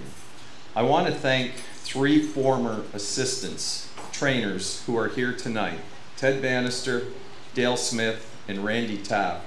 And ironically, Randy Taft was my first employee when I went on my own in 1984. I also want to thank my present trainers, Rebecca Titus and Manny Cuverdo. I want to acknowledge my father-in-law, Joe LaPerry, who was a successful driver trainer. We lost Joe at a young age in 1995, but he did get to watch Taglaboo win the Hambletonian. My mother-in-law, Marianne, who's better known in our family as Graham, was one of my biggest fans. She passed away in 2016. The last big race she got to see was Broadway Donna winning the Breeders' Crown at the Meadowlands. Broadway Donna was one of her favorite horses. Foremost, I want to thank my wife, Duke. She's my best friend. She's been there for me throughout the good times and the bad times. And for the last 30 years, she's had to put up with me with all my bad moods when things weren't going right, but would always get me out of it and make me look at the big picture. Duke and I are truly blessed to have each other. I can't thank her enough. I want to thank our son James for all his support, and proud that he and his girlfriend Sasha are here tonight. When James was little, he used to go to the Hambletonian. His main mission was to somehow get himself on national TV. He did a really good job of it, and especially in 2009 when Broadway Schooner won the Oaks. But what really meant the most to me was having James at the Hambletonian in 2022 with Fashion Schooner and Cool Papa Bell. I was so proud James accepted the Oaks Trainers Trophy on my behalf, presented by his uncle, John, as I was warming up Cool Papa Bell. Duke and James are the rock of my foundation, and I couldn't do it without them. They make the home a home, and I'm so blessed to have them both. I want to thank my amazing crew who are with me today. They've done such a terrific job over the years. Their hard work and dedication is unbelievable. Thank you, Anki, Ann, Crystal, Blanca, Victor, and Caroline. I also want to thank all the former employees who worked for me over the years. Their work and dedication is what helped get me here today. I would like to thank all the drivers who have driven for me over the years, especially my brother, Tim Tetrick, Dave Miller, Brian Sears, Todd McCarthy, and Dave Pallone. I would like to acknowledge some people who aren't with us anymore who helped me in my career: Paul Impazamato, Glenn Garnsey, Lou Matinas, Joe Mary, and Dave Sabatelli. I want to congratulate all the award winners tonight, especially Ed, Dave. Raced with Ed. He drove horses for us when I worked for John, and Dave McDuffie is a class act. Congratulations to all the award winners. In closing, I want to thank all the people who voted for me to make this possible to get me into the Hall of Fame. I appreciate everyone who had anything to do with it, and thank you again, and God bless.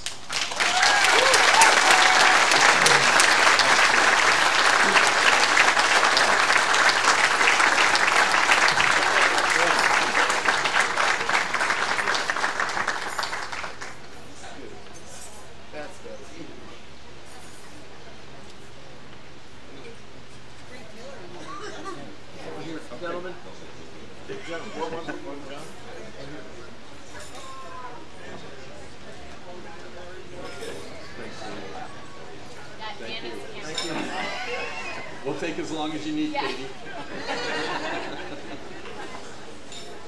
One more, sorry. Thank you. Now I'm drink. Yeah.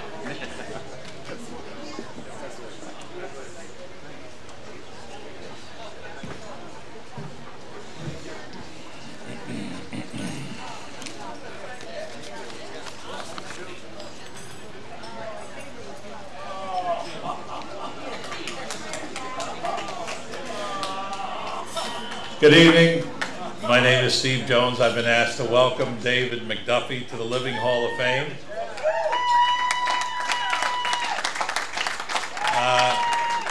I have to be honest, I was not Dave's first choice to give this speech. I saw Dave in Florida this winter.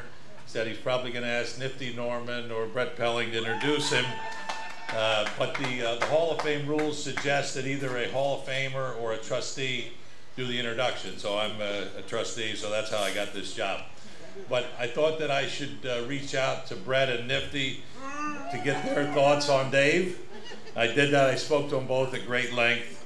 They said Dave's a great guy. He's a deserving honoree. He's had a lot of great horses. Be a Magician, Venerable, Cadabra, Poppy Rob. He's bred great horses, the great Bella Bellini, Pizza Dolce, many others. And they both sort of voiced one complaint to me, and I don't even know if it's the right forum to bring this up, but Dave's good friend Steve Schubert was with us tonight, and he said, you know what, it'll make Dave a better person, bring it up. So anyway, Dave made one request last fall when he went to the sales. He said, you know what, I'd like to bid on the yearlings, because, you know, always before, Brett and Nifty, they pick them out, they pay and reward the breeders whatever it takes to buy the good ones.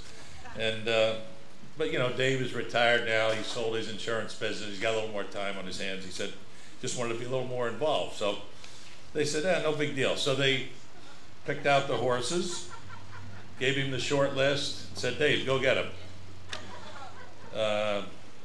And then in every case, the yearling would come into the ring. When yearling comes into the ring, what Dave likes to do, he likes to put his hand up and make the first bid. He loves to have the auctioneer know that he's interested, and the bid spotters and the breeders that own the horses. He loves to get them involved and know that he's interested in the horse. So he'd make that first bid. Occasionally would make a second bid, but he never made the final bid. So the horses that those guys wanted, they would get hammered down to someone else, and Dave would, you know, he's there with Mary Ellen. He would sort of turn to Mary Ellen with that Joe Biden look on his face and say, geez, I didn't think he was going to bring that much. So anyway, this was kind of a recurring nightmare for Brett and Nifty at the sales last fall. And they left the sales after a couple days disappointed and not with the horses that they wanted to own. But, you know, Dave stayed at the sale to the end of the sale, looking for a bargain. And he eventually ended up with 3 Poppy Rob colts. He bought one for 5,000, one for 7,000, and then he told me there was one he really wanted. He said he got in a bidding war with the guy. I said, "What'd you pay?" He said 11,000. So anyway, we fast forward to this summer. The one horse is pulling a carriage in Central Park. The second horse, Nifty was racing him in the fairs in Maine, but he's now wasn't good enough, so he's pulling a plow in Maine. The guy raises potatoes up there. He's doing a good job too. He's doing a good job for Dave.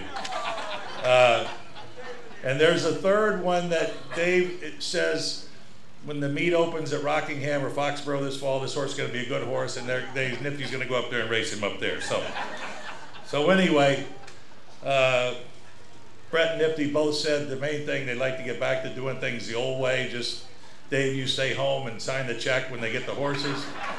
And actually, the best horses they've seen this year, they're right down the road at Cameo Hills Farm in Montgomery. They said, you know, when those things go in the ring, you want to bid early, you bid often, and don't go home without them. So I had a couple more stories to tell about Dave, but due to the time constraints, I'm not going to have time to tell those. So it's my great pleasure to welcome Dave McDuffie to the Living Hall of Fame.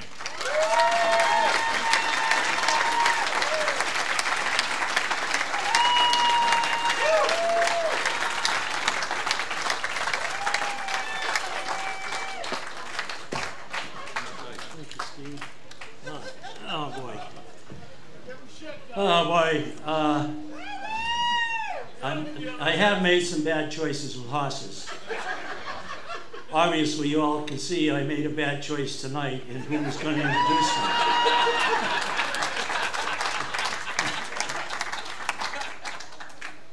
You know, I'm 86. Pad. I'm 86. Where's the teleprompter? Yeah. Anyway, you can tell this isn't going to be too long. I made a few notes here, sitting at the table. Let me first of all, this is an incredible honor for me. I can't believe I'm here, but I want to thank Oshawa for their vote and their support, and it's amazing. I also want to make sure that I congratulate Jimmy. Jimmy, the next speech I give, you're writing it for me. And Eddie, and I don't know if Eddie's still around here, but the two of the classiest guys you'll ever meet in the world. So I'm so proud to be admitted tonight along with them. It's a special honor. I didn't write a speech, but I do have a few things I want to say. So I think when I was introduced in Orlando this winter, I said, I don't know what I'm going to say, and I still don't. But I know what the title of my speech should be. And Hillary Clinton wrote a book many years ago about how raising a family and what it took to do it. She called it, "It Takes a Village." Well, I'm going to tell you, it took a village to get me here right now. I want to start with my major trainers there in the last 20 years plus. I'll start with Brett Pelling. Unbelievable guy, unbelievable horse guy.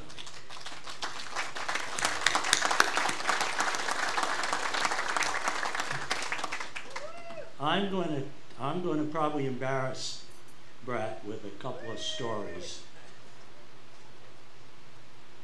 Quite a number of years ago, it's about 25 now, I guess. We had a horse called Honorable Operative that I moved, Tom Walsh, and I'll talk about Tom in a little bit. Great friend, and he's the guy that really got me on the start of the big time in this business. But we'll talk about that in a few minutes. So Brett Pelling made Umbro Operative. He took him from nothing, and he won at 3, the Little Brown Jug, the Breeders' Crown, the Progress Pace, and everything else he put the horse in. We decided we were going to race the horse at 4 because he was still okay. Around the 15th of February, just before stake payments were due, Brett called me one day and he said, Dave, what do you got in mind for this horse? Where do you want to race him this year? What do you want to, how do you want to stake this horse? Brett, I said, Christ, he was the best horse in the country at the end of the year last year. Put him in everything. And I'm not bashful. And my good partner, Tom Walsh, neither one of us have ever been bashful about staking horses. And he says, well, I don't think that's going to work, Dave. He said, you know, the horse has got some problems. He doesn't have the best feet in the world. He said, I think you should pick out 4 races that you want to go into. I said, well, that's pretty easy. I'd love to go in the Breeders' Crown.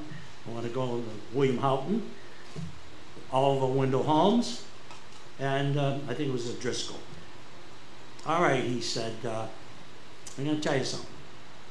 I think I can keep him going for 4 races. Don't expect him to win any eliminations because I don't think I can make it that long if we race him that hard. But I can race those 4. We raced those 4. We won all 4. The Breeders' Crown was the last race. When he crossed the wire, that was the lamest horse that you could ever see. It was the most amazing management of a racehorse that I have ever seen. That's Brett Pelling.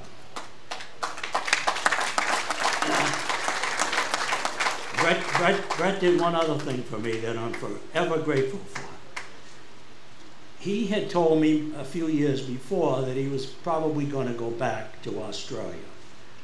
So he gave me a little warning on that, but I never believed that he was going to.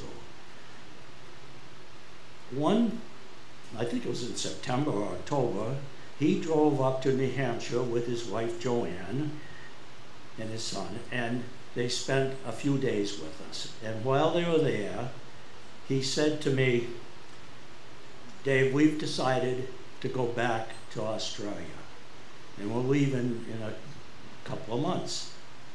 Well, I wasn't totally shocked because he had told me once before that he was probably going to do that at some point. Well, then I said to him, well, what are you going to do with the stable?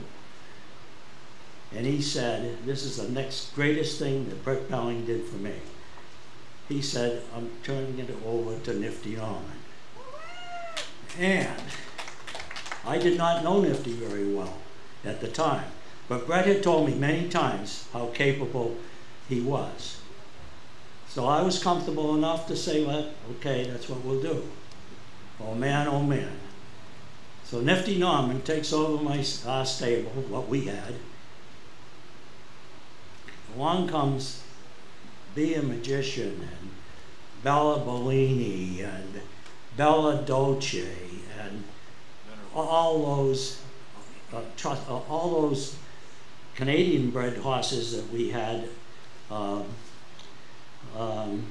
Oh my God, we've had so many great horses, great thrills. I couldn't have a better friend in the world than Nifty. He's about the hardest working guy I've ever seen. You know, to get as an owner to get to the Hall of Fame, you got to be the luckiest guy in the world, and not just in the people you surround yourself with, but how you end up with the horses that get you there. Ah, boy, oh boy. And every horse that I've ever had, I could sit here, I could stand here tonight and tell you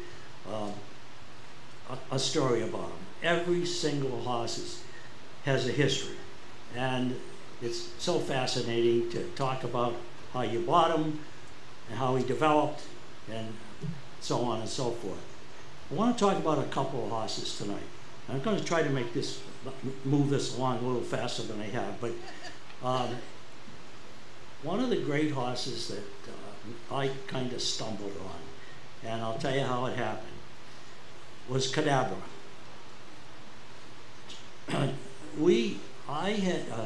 Chuck Sylvester and Chucky had trained quite a number of horses for me. Tom Walsh, my partner, and I had bought Magical Acres and started to develop it down in New Jersey.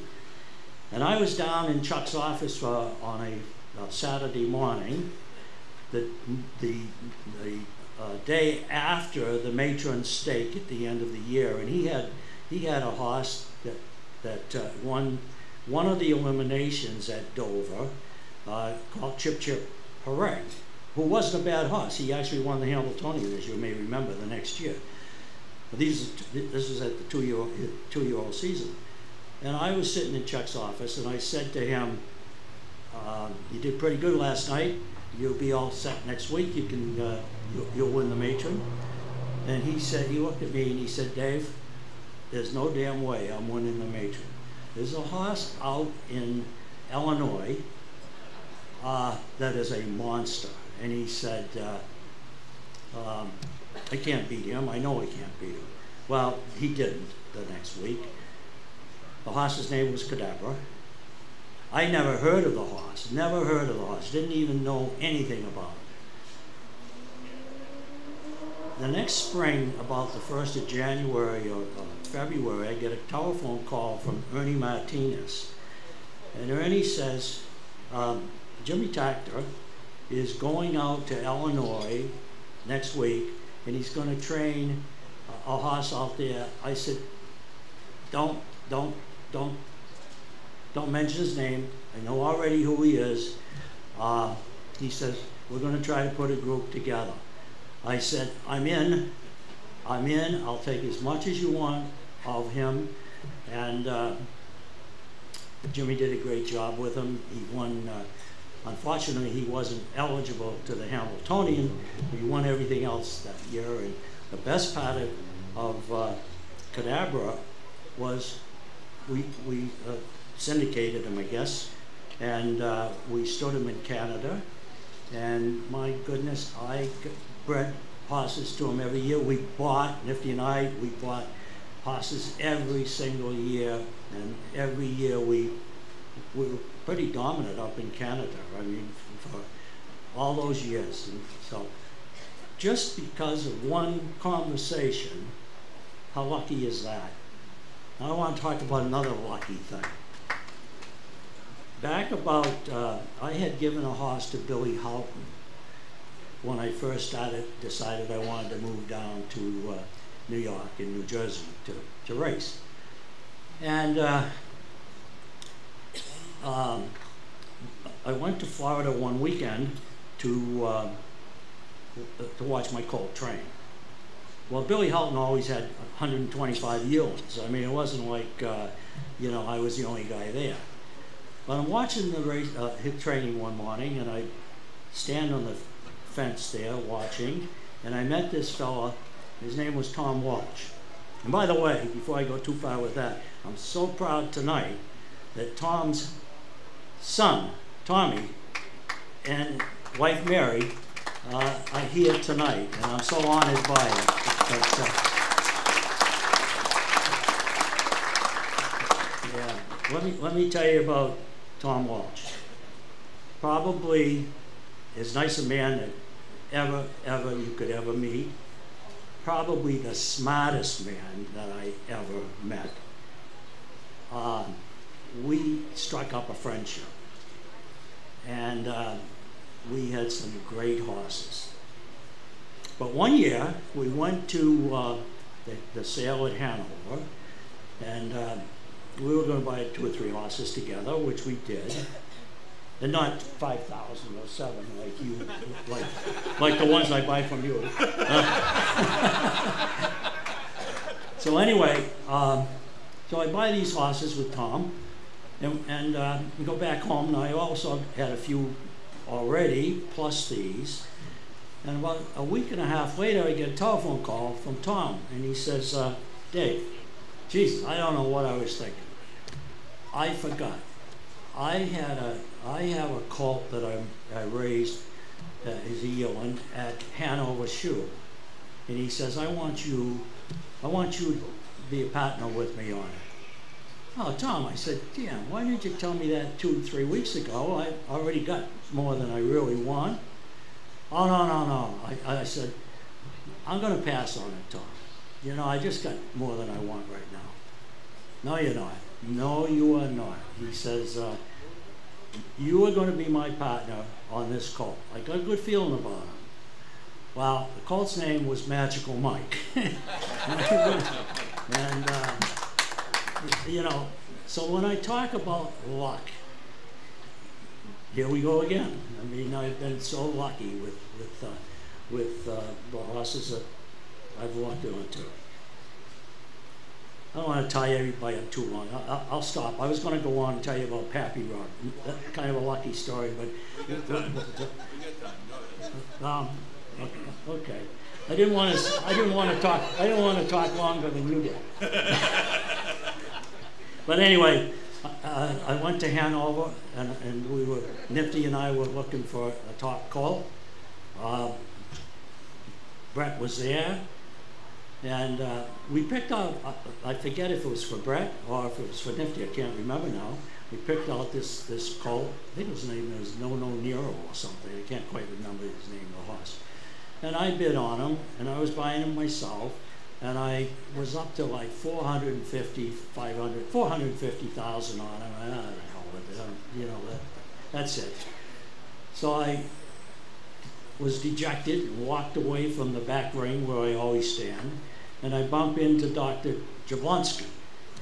Oh, Dave, she says, thank you so much for the help you gave me, which you never do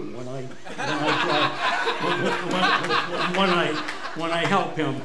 I've helped making him a millionaire, and I always get I get crap from him. He'll say to me, the underbidder, which I've been a number of times with his horses, the underbidder should be more appreciated than the guy that buys them. Because if I didn't push him to 500, that guy would have had it for 200. But he doesn't understand that. It's okay, you know. So anyway, Jablonski says, "Thank you so much," and she says, "You got anything else you like tonight?" And I said, "Yeah, I like this colt Pappy Rob Hanover." Oh my God, she says, you won't have to go 450 for him. And I said, what do you think you bring? Oh, she thought for a minute. She says, maybe about 135. Well, he comes into the ring. Well, I said to her right then, I said, if he sells for 135, he's mine. He comes in the ring an hour later, and guess what he brought? 135. Can you believe that? How about that, huh?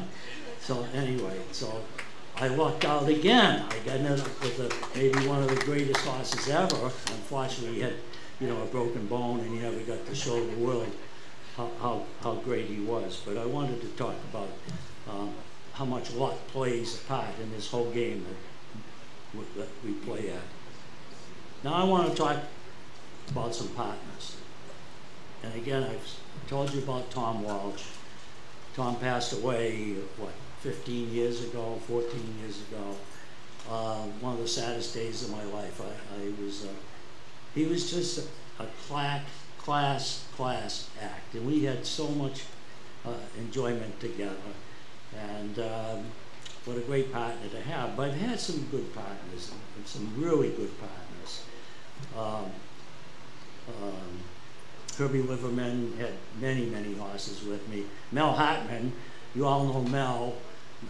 Any horse I ever bought, Mel wanted to have it right away, and he probably wanted me to buy 50 other ones, because you know how Mel is. But he's been a great partner, and so forth. And you know, more recently,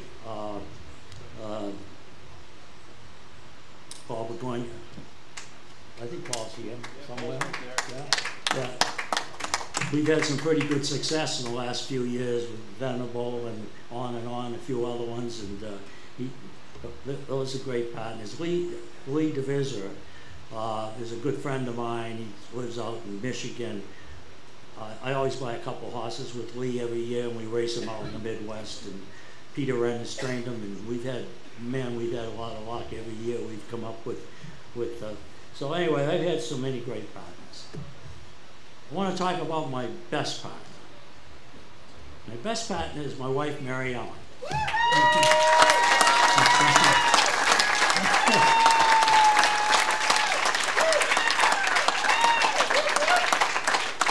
We've been married close to 58 years. Mary Ellen was a school teacher when I met her, and who did not know a horse from a cow. But she's a quick study, and she picked up the game pretty good. She doesn't study it to the degree that I do. She doesn't understand conformation too much. She doesn't really care about the breeding that much. But in all these years, I don't think she's ever missed a race that I had a horse in that she didn't want to go to, and still does to this day. So she's just been a terrific support to me, and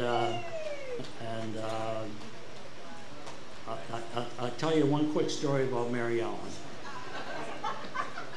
When we go to a horse sale, I've usually gone 2 or 3 days before, and I'm with Brad or Nifty. We're looking at horses, yearlings, and so on and so forth. Mary Ellen reads a book, talks to all her friends and so forth. She doesn't really get very involved in anything till we drive over to the sales arena that night or that morning if it's Hanover, and she'll say, "Do you have anything you like here today?" "Yeah." I said, I like number 50, I like number 58, I like number 68.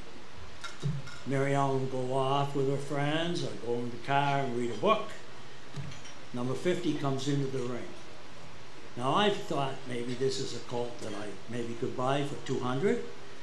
Now I'm on it now, I'm up to 350, 375, and I finally looked at the auctioneer and said, "Nope, that's it, I'm done." And she's standing behind me, and she says, "Make another bid."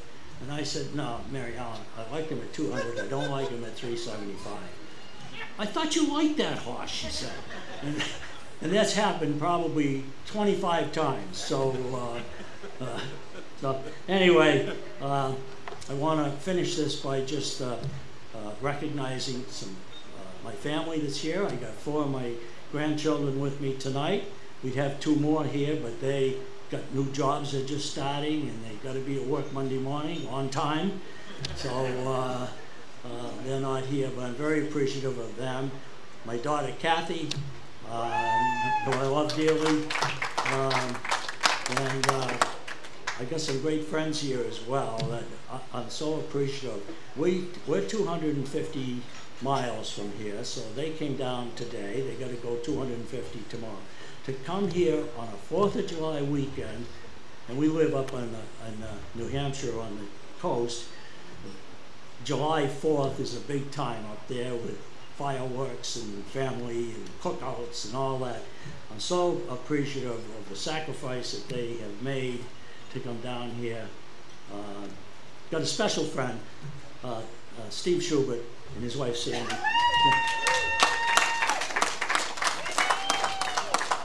Shuby was a professional football player. He played for the Chicago Bears, teammate of Walter Payton's for many, many, many years out there.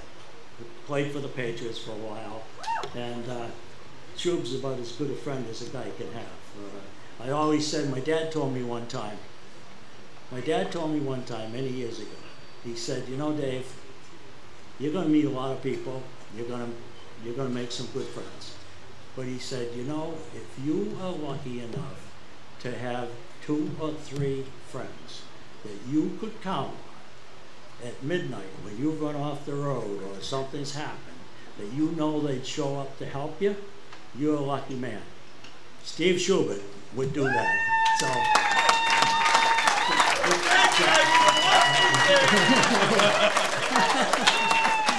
Oh my goodness. Anyway, finally, my good friend Dave Miller, who has driven so many of our good horses over the years, and starting with Pizza Dolce, who's had to be the most difficult horse he probably has ever driven, because he never knew what he was going to get behind the gate. But thank you, David, for showing up tonight. And I'm good friends with Dexter Dunn. I love Dexter. He's unfortunately not here tonight. He's in Kentucky. And Brian Sears did an incredible job for us with Be a Magician. And I can't, I'm not going to keep going any longer, but again, this is a great thrill for me, and thank you all for listening and for the support. I think we try to put this on now. We can take a picture. Let's go off the stage. Just put your hand in the box, I guess.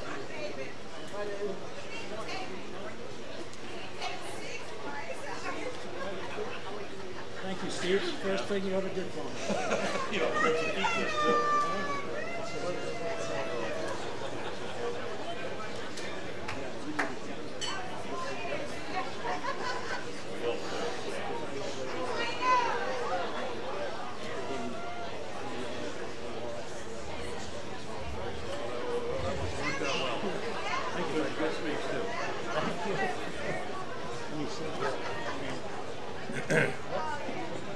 I just wanted to add one quick thing to Dave's speech for all the breeders that are still here. In the middle of that speech, Dave said that he talked to the farm and said if the horse went for 135, he would own it. And then the horse went in the ring and brought 135 and he owned it. So, Steve, did you hear that? Dave Mears, anybody? Keep, you know, when Dave talks, listen.